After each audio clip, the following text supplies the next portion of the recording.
तो पुण्यात्मा, अब गीता जी के अंदर केवल एक ओम मंत्र बताया है ब्रह्म साधना का, क्योंकि गीता ज्ञानदाता 8वें अध्याय के 13वें श्लोक में कहता है कि ओम इति एकाक्षरम ब्रह्म व्यवहारन माम अनुसमरन ये प्रयाति तजन देहम स याति परमाम गतिम। मुझ ब्रह्म का केवल एक ओम मंत्र है, नथिंग एल्स, इति बस। और जो ये उच्चारण करके सिमरण करता हुआ ये प्रयाति तजन देहम, जो शरीर त्याग कर जाते समय तक किसी का सिमरण करता हुआ जाता है, स याति परमाम गति, वो परम गति को प्राप्त होता है। यानी ओम से मिलने वाली जो गति लाभ है वो परम गति इस ओम तय मिल लगी, ओम मंत्र से। और वो क्या है? ब्रह्मलोक प्राप्ति ओम नाम के जाप से, क्योंकि ये ब्रह्म का जाप है, मंत्र है, तो इससे ब्रह्मलोक प्राप्त होगा। और ब्रह्मलोक में गए हुए प्राणी भी पुनः इसमें मृतलोक में आते हैं, जन्म मृत्यु में आते हैं। गीता जी अध्याय नंबर 8 के श्लोक नंबर 16 में। तो इसलिए गीता जी अध्याय नंबर 7 के श्लोक नंबर 18 में गीता ज्ञानदाता अपनी गति को ओम से मिलने वाला जो लाभ है उसको अनुत्तम कहता है, क्योंकि जन्म मृत्यु, गीता ज्ञानदाता कहता अर्जुन तेरे और मेरे बहुत जन्म हो चुके हैं, तू नहीं जानता मैं जानता हूं। गीता जी अध्याय नंबर 4 के श्लोक नंबर 5 और 9 में, गीता जी अध्याय नंबर 2 के श्लोक नंबर 12 में, गीता जी अध्याय नंबर 10 के श्लोक नंबर 2 में गीता ज्ञानदाता स्पष्ट करता है मेरी भी जन्म उत्पत्ति होती है, जन्म होता है, और मेरी मृत्यु भी होती है, और जो मेरे आश्रित प्राणी हैं उनका भी ऐसा ही होगा। अंडरस्टूड है? इसलिए वो कहता है कि यदि तूने पूर्ण मोक्ष चाहिए और परम शांति चाहिए, क्योंकि जब तक जन्म मृत्यु है तो यहाँ तो यही समस्याएं सामने आएंगी, जितनी बार भी जन्म होगा यही प्रैक्टिकल होगा जो आज आपका हो रहा है, यही तरीका होगा। संतान ना हुई तो दुखी, हो गए तो फिर दुखी, कोई मर गया कोई बच गया फिर हाहाकार मची। तो यहाँ कोई जीवन थोड़ा ही है, ना जाने कब दुर्घटना मर जाए, ना जाने कोई ऐसी भयंकर बीमारी हो जाए, ना जाने कोई फ्लड आ जाए, ना जाने कितना भूकंप आ जाए और शाम न सोवे सुबह कोई नहीं पावे। तो यहाँ शांति नहीं हो सकती, जन्म मृत्यु जब तक रहेगी जीव सुखी नहीं हो सकता। एक स्थान ऐसा बताया परमेश्वर ने आकर के स्वयं, अभी तक तो हम स्वर्ग तक की जानकारी रखते थे, जितने भी ऋषि महर्षि थे स्वर्ग से ऊपर नहीं जानते थे। उस परमेश्वर ने आके बताया कि एक परम स्थान है सतलोक, सचखंड, जहाँ जाने के बाद साधक फिर लौट कर कभी नहीं आते। वहाँ जरा मरण नहीं है, जरा माने बुढ़ापा, और मरण में मृत्यु, वहाँ जन्म और मृत्यु नहीं है। तुम वहीं रहा करते थे पहले, अपनी गलती से आप यहाँ आ चुके हो। अब यहाँ से ये काल तुम्हें जाने नहीं देता, मिसगाइड किए हुए है, आपको यहाँ धोखा देकर रोका हुआ है, बाई फोर्स रोका हुआ है, आपसे संतान उत्पत्ति करवाता है। और जब संतान उत्पत्ति हो जाती है तो हम ये कहते हैं ये मेरा है, ये मेरा है, ये मेरा है। और जब मृत्यु हो जाती है काल कहता चल अब ये मेरा है, अब तू जा धक्के खा कहीं पर। अब जो मनुष्य जीवन से कार्य हमने करना होता है उसको ये नहीं करने देता है, और करने देता है तो नकली कितना करो, जैसे पहाड़ों पर चढ़ जाओ, वहाँ दर्शन करके आओ, धक्के खाओ खूब, कोई प्रॉब्लम नहीं। और जब ये सतलोक आश्रम बरवाला की तरफ चलने लगते हैं 100 बाधाएं पैदा कर देता है, 100 शंकाएं पैदा कर देता है, वहाँ ऐसा कैसा है, ऐसे कैसे है। और वहाँ हम भटका करते थे, कभी मन में शंका नहीं आई कि यहाँ क्यों आए, यहाँ क्या रखा है इन पत्थरों में, क्योंकि वो काल प्रेरित थे हम।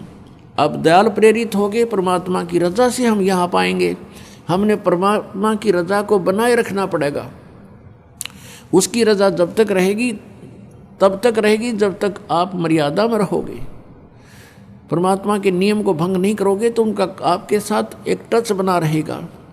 और आपने मर्यादा भंग कर दी तो भगवान का हाथ उठ जाता है, फिर आप यहाँ नहीं आ पाओगे। फिर तो वहीं धक्के खाओगे जहाँ पहले खाते थे। तो यहाँ आपने परमात्मा का पंजा बनाए रखने के लिए मर्यादा सबसे पहले रखनी पड़ेगी। जो नियम बताए गए हैं उनको खंड ना करना, भगवान आपके साथ रहेगा। तो यहाँ आप तो गीता ज्ञानदाता कहता है कि मेरा तो केवल एक ओम नाम है और इसके सिमरण से मेरे वाली जो गति मिलेगी वही फाइनल है मेरी तरफ से। तो फिर ये कहता है कि जन्म मृत्यु मेरी भी बनी रहेगी और अर्जुन तेरी भी बनी रहेगी, परम शांति नहीं हो सकती। अब फिर बताया 15 में जाए कि 1 से लेकर 4 में और 16 और 17 में गीता जी अध्याय नंबर 18 के श्लोक नंबर 62 में कहा कि अर्जुन तू सर्वभाव से उस परमेश्वर की शरण में जा जिसकी कृपा से तू परम शांति को और सनातन परम धाम को प्राप्त होगा। सनातन परम धाम माने शाश्वतम स्थानम, शाश्वत माने सदा रहने वाला अविनाशी सत्य, और स्थान माने धाम कहो, लोक कहो चाहे स्थान कहो। तो हम सतलोक कहते हैं, हमारे भगवान ने उसको सतलोक कहा है। दूसरी भाषा में सचखंड कहते हैं, खंड कहो, द्वीप कहो, लोक कहो, और सत्य माने सच। तो सचखंड कहो, सतलोक कहो, सतपुरुष कहो, सतपुरख कहो, भाषा भिन्न है। तो वो सतलोक में से परमात्मा स्वयं आए, वहाँ रहते हैं भगवान, और हमारे जो यहाँ नहीं आए हम वहाँ रह गए, हम यहाँ गलती से आ गए, तो वो वहीं रह रहे हैं सभी आत्माएं, पुण्यात्माएं। और जो परमात्मा के इस आदेश का पालन करके सतभक्ति करके वापस चले गए, वो भी वहाँ पर विद्यमान हैं। तो हम वहाँ रहा करते थे और वहाँ चलना पड़ेगा अपने। अब क्या बताते हैं 15 में जाए कि 1 से लेकर 4 और 16 और 17 में गीता ज्ञानदाता कहता है कि सरपुरुष और अक्षर पुरुष, सरपुरुष ये स्वयं है, अक्षर पुरुष ये परब्रह्म है जो 7 संग ब्रह्मांड का स्वामी है, और सरपुरुष है ये केवल 21 ब्रह्मांड का स्वामी है। और गीता जी अध्याय नंबर 15 के श्लोक नंबर 17 में कहा कि उत्तम पुरुष है तू अन्य परमात्मा इति उदाहरते, ये लोक धर्म आविश्य विभर्ति अवय ईश्वर है। अब सरपुरुष और अक्षर पुरुष जो 15वें अध्याय के 16वें श्लोक में कहा है कि ये तो दोनों नाशवान हैं, इनके अंतर्गत जितने प्राणी हैं वो भी और ये भी। जीवात्मा अलग, वो तो सेपरेट इशू है, वो तो गधे कुत्ते सब के अमर है, वो नहीं मरती। अब फिर कहा कि 15वें अध्याय के 17वें श्लोक में कि उत्तम पुरुष यानी पुरुषोत्तम श्रेष्ठ प्रभु तो कोई और है इन दोनों से, और वही तीनों लोकों में प्रवेश करके सबका धारण पोषण करता है। क्योंकि गीता जी अध्याय नंबर 15 के श्लोक नंबर 1 में कहा कि उल्टा लटका हुआ संसार रूपी वृक्ष है जिसकी ऊपर को जड़ है, नीचे को तीनों गुण रूपी शाखा है। तो ये संसार रूपी वृक्ष की जड़ जो है मूल परमात्मा है, परम अक्षर ब्रह्म है, और मूल से ही पूरे पेड़ को आहार मिलता है। तो यहाँ बताया है कि वो जो मूल रूपी भगवान है वो परम अक्षर ब्रह्म। 8वें अध्याय के प्रथम श्लोक में अर्जुन ने पूछा कि वो आपने जो 7वें अध्याय के 29वें श्लोक में कहा है भगवान कि जो तत्ब्रह्म को और सारे अध्यात्म को और सभी कर्मों से परिचित हो जाता है, जान लेता है, वो केवल जरा और मरण से ही छूटने का प्रयत्न करता है, या संसार की कोई वस्तु डिमांड नहीं करता। तो किम तत्ब्रह्म, वो ऐसा क्या भगवान है, ऐसा कौन है वो परमात्मा जिसके जानने के बाद फिर यहाँ की इच्छाएं समाप्त हो जाती हैं। गीता ज्ञानदाता ने 8वें अध्याय के 3रे श्लोक में कहा कि वो परम अक्षर ब्रह्म है। तो यहाँ 15वें अध्याय के 17वें श्लोक में कहा है उस परम अक्षर ब्रह्म की तरफ संकेत है। परम अक्षर पुरुष कहो चाहे ब्रह्म कहो, कि वो तीनों लोकों में प्रवेश करके सबका धारण पोषण करता है, वो उत्तम पुरुष है। तू अन्य, वो तो वो परमात्मा तो कोई और है। अब यहाँ गीता ज्ञानदाता 15वें अध्याय के 18वें श्लोक में कहता है अपने बारे में कि मैं तो केवल लोक वेद के आधार से पुरुषोत्तम प्रसिद्ध हो रहा हूँ, क्योंकि मेरे अंतर्गत जितने प्राणी हैं, चाहे वो जड़ हैं, चाहे वो जीवात्मा हैं, और चाहे वो स्थूल शरीरधारी हैं प्राणी हैं, जितने भी प्राणी मेरे 21 ब्रह्मांड में हैं उनसे मैं श्रेष्ठ हूँ, उनसे तगड़ा हूँ, इसलिए मैं पुरुषोत्तम प्रसिद्ध हो रहा हूँ। आई एम नॉट पुरुषोत्तम, क्योंकि वो तो 15वें अध्याय के 70वें श्लोक में बता दिया वो तो कोई और है। और कहे मैं तो लोक वेद यानी सुने सुनाए ज्ञान के आधार से और यहाँ के जितने प्राणी हैं वो मुझे पुरुषोत्तम मान रहे हैं। मैं पुरुषोत्तम नहीं हूँ, मेरा तो जन्म मृत्यु होता है। फिर पुरुषोत्तम की तरह जिसकी जन्म मृत्यु होती है। तो उस पुरुषोत्तम के पाने के लिए गीता जी अध्याय नंबर 17 के श्लोक नंबर 23 में कहा है कि उस परम अक्षर ब्रह्म की साधना का मंत्र बताया है कि ओम तत्सत इति निर्देश ब्रह्मण त्रिविद समर्थ है। उस ब्रह्मण माने सच्चिदानंद घन ब्रह्म यानी परम अक्षर ब्रह्म का जो मंत्र है उसको पाने की जो साधना है वो 3 मंत्र की है और उसकी 3 प्रकार की विधि है उसके सिमरण करने की। ये है उस परमात्मा के पाने का।